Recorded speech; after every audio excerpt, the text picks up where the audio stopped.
All right, the rear end of the car goes a lot easier than the front. You can see we've got the Eibach lowering spring in there, looking awesome, red. Definitely a cool look on this all black car. On the back, to make sure that you can get the alignment correct, SPC sells a cambered control arm bushing, and that's what we put in the upper control arms of this car. And basically, instead of the hole being centered in the bushing, like your typical bushing would have, these are offset to counteract the increased negative camber you would see after lowering the right head on this car. So the rear of the car goes a lot faster than the front did. There's not much work to put the spring in. All you got to do is support it under here with a jack, and then take this bolt out and this bolt out. This is an 18 with a 21 backer, and that's an 18 with a 21 backer. No, this is a 15 with an 18 backer, 15 and 18 backer. And then you take those loose. Once they're loose, you get the bolt out. Slowly let the jack down. Finagle the old spring out. Put the new, or put the old rubber dubbers, that and that, on the new spring. Slide them in. No big deal. It goes easy. It goes fast. Definitely could say the rear of the car went a lot faster and a lot easier. I didn't even bother recording it. Just wanted to get it done, you know. So SPC sells a nice bushing press, and they actually list in their directions what press they would recommend for this job.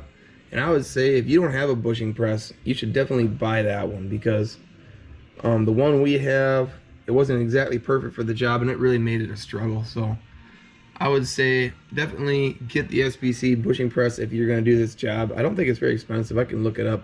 Maybe I'll put it in the subtitles.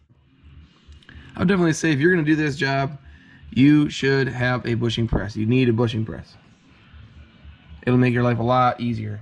Another really cool thing to point out, hang this right here. SPC sends great instructions for all their stuff.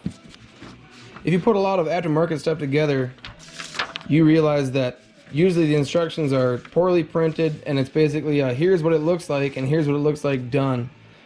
These instructions are great, and they also help you set up the car after you're done putting the parts in. So these will go with the customer's car to the alignment shop, and then with the instructions that they stay in the car for the customer, so that if they ever need an alignment done, they've got it.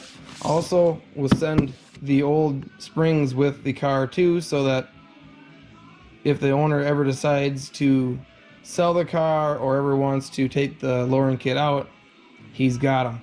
In another video, we'll probably do some exhaust clips of that car. The owner wanted it louder, and he's gonna get it louder. So that should be a pretty cool video. I can't wait to see what that supercharged Hellcat sounds like once we take the corks out of it.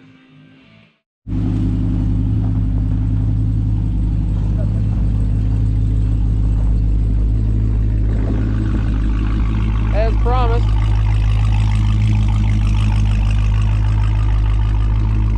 car's back from the alignment shop. It's buffed, it's coated. Kind of put it in the trailer and bring it home.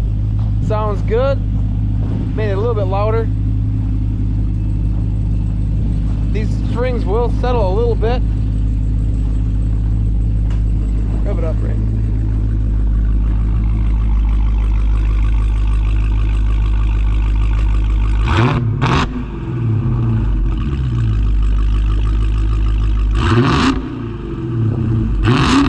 Holy.